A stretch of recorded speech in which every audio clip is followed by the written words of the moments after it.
Alright, so today I'm going to review the models that you can see the different endocrine glands on. So this is going to be lab 1, activity 1. Now I'm not going to go through the other activities for this lab because it's all Bio 32 review, or it was discussed in lecture, so you should be able to work through that on your own, but feel free to contact me or reach out to me if you have any questions about the rest of the lab at all.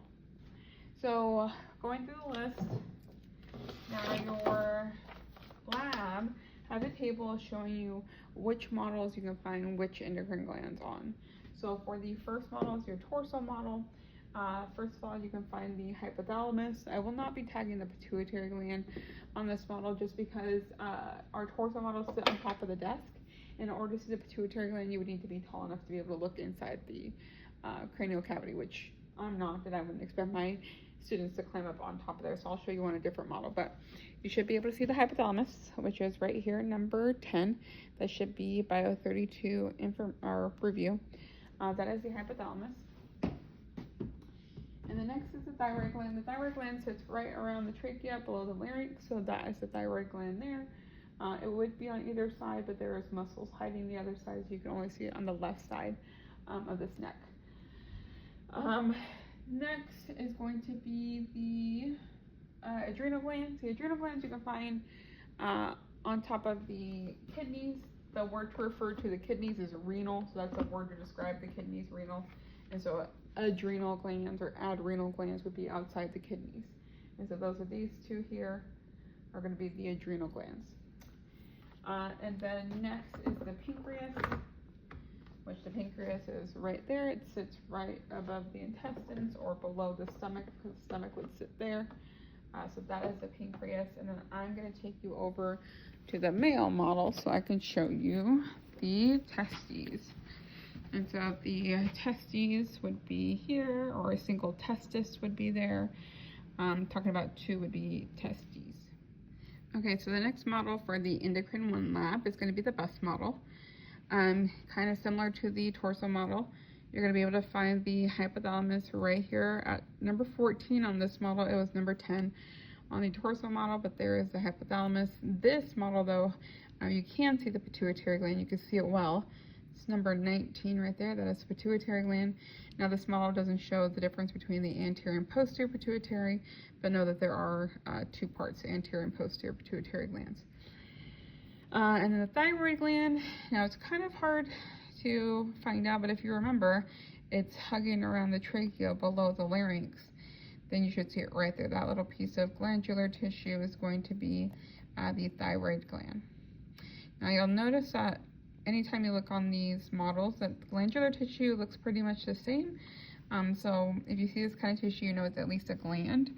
So like here's a gland here, a lingual gland, we'll talk about that later, a pharyngeal gland here, but you can see kind of like this, it looks like little pieces of something squished together. They kind of have the same kind of makeup. When you see that kind of texture, you know that you're looking at a gland. But for today's lab, you only need to be worried about the thyroid gland, which is right there. You can see it on the other side, same location, around the trachea, below the larynx. That right there is the thyroid gland. And that's it for the bust model. The next model for the Endocrine 1 lab is going to be the infant model. So first of all, we can see the pituitary gland, although we do have to look inside of the cranial cavity right there, that little blue structure, that's the pituitary gland. If I really wanted to, I could tag the hypothalamus here. It's the brain structure right above the pituitary gland. So hypothalamus would be here. Pituitary gland is right there in blue. And again, it's not going to differentiate between anterior and posterior, but you should know there is an anterior and posterior pituitary gland. The next structure on the infant model is the thyroid gland. That's going to be this green one. Again, it's going to be around the trachea, below the larynx. The green organ there is the thyroid gland.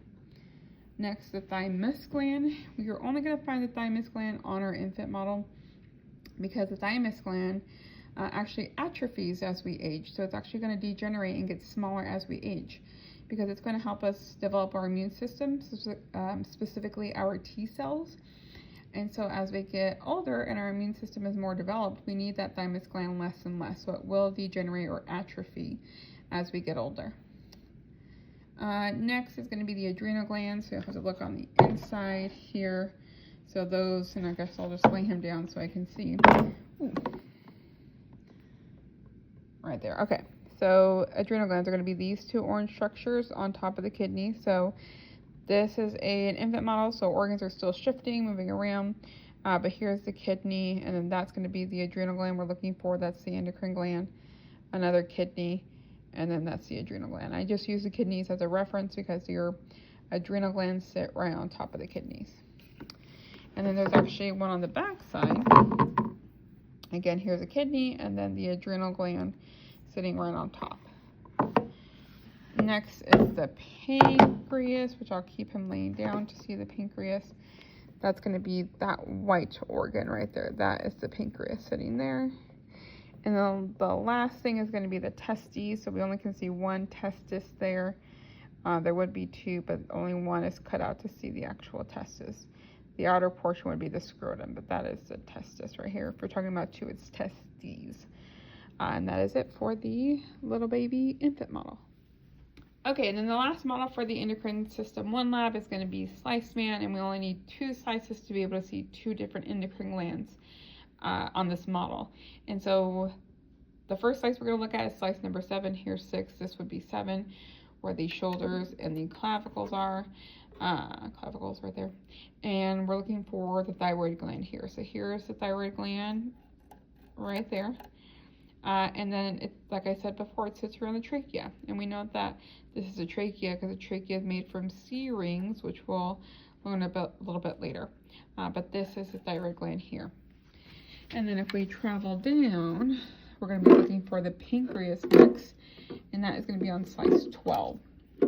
So on the superior side of slice 12, this right here, this long structure organ right here, this organ here is the pancreas. And those are the only 2 slices that we need for the endocrine 1 lab looking for endocrine glands. So that's it.